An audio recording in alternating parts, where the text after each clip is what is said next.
Secondly, that actually military sites can act as a catalyst for broader sustainable urban development.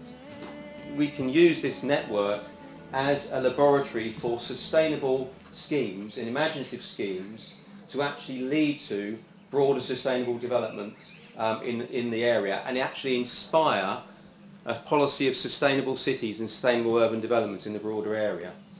We can also cross-fertilise innovation, so excellent ideas coming out of our partnership can be transferred and can inform project delivery in other areas.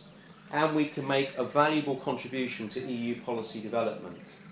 We need to be able to analyse how those sustainability principles are applied to former military sites, and then engage in dialogue with the European Union and European institutions to advance European policy and the effectiveness and efficiency of European structural fund programmes. So our policy recommendations is our response and seeks to support the advancement of European policy, whereas our practical programmes seek to support future structural fund programmes.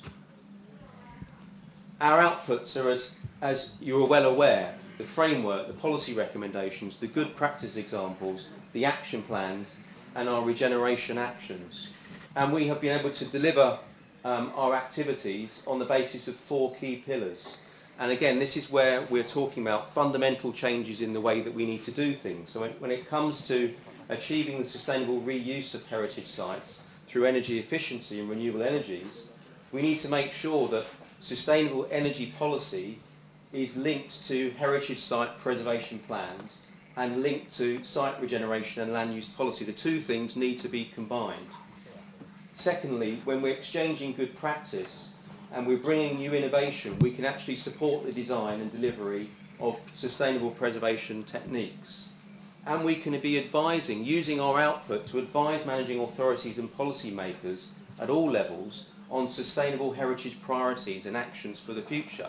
That's key in terms of new structural fund programmes. In terms of the alternative uses for and long-term preservation of military heritage, we should be defining policy innovation where heritage sites can maximise their socio-economic benefit whilst also being preserved in ways which is sensitive to its restoration. So looking at combination of those two factors, identifying good practice in that sensitive restoration where those techniques can be transferred and exchanged to achieve those long-term conservation goals, and where we can be looking at influencing the agenda of European programmes in terms of socio-economic reuse, future regional development programmes, and in terms of sensitive restoration techniques and techniques that are innovative, we can be advancing Europe's new technological innovation programmes. We can also be supporting sustainable modes of transport and the way in which we improve access by sustainable modes to our military sites.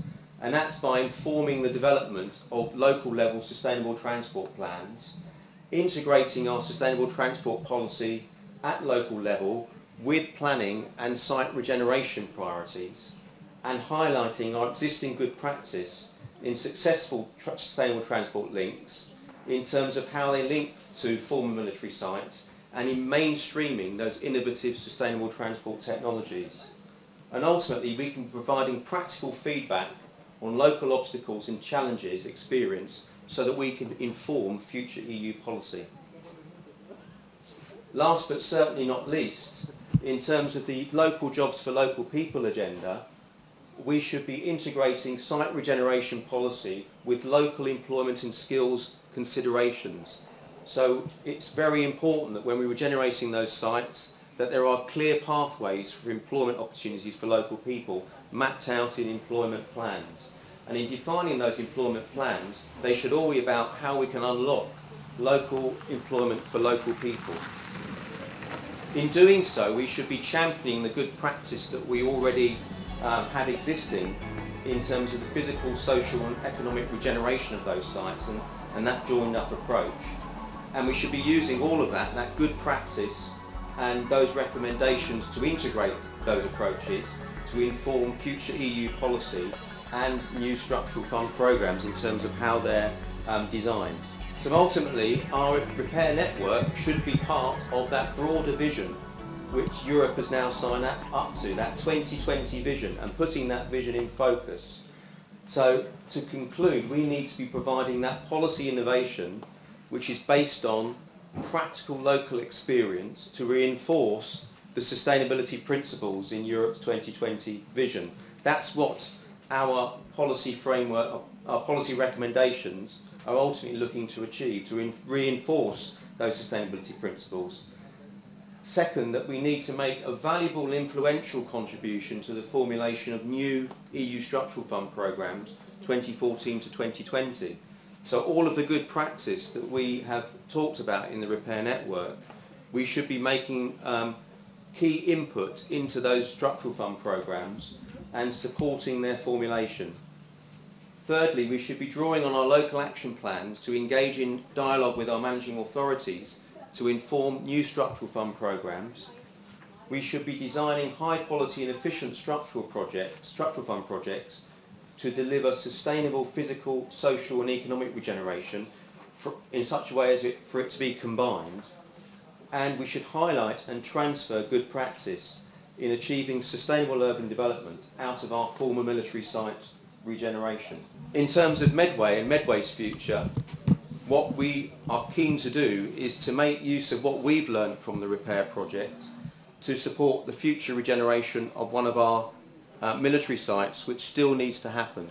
And this is a picture of our site at Lodge Hill, which is the other side of the River Medway from the main conurbation in Medway, and which is adjacent to the peninsula and some of our major brownfield sites which are in the process of being regenerated. We're looking to build new communities here, and it's quite clear that we need to be taking on board all the principles and good practice that we've seen through the repair project to make sure that we can deliver a sustainable community on the Lodge Hill site. And this is certainly an example of where we intend to make use of the good practice and the outcomes of the repair project to practical effect. So I hope that you too will be able to draw on the outputs, the action plans that you've developed to reinforce and support your ability both to deliver effective European projects in the future through structural funds, but also to contribute to the delivery of sustainable communities objectives in your areas, so that we can play that key role in delivering the EU 2020 vision. Thank you.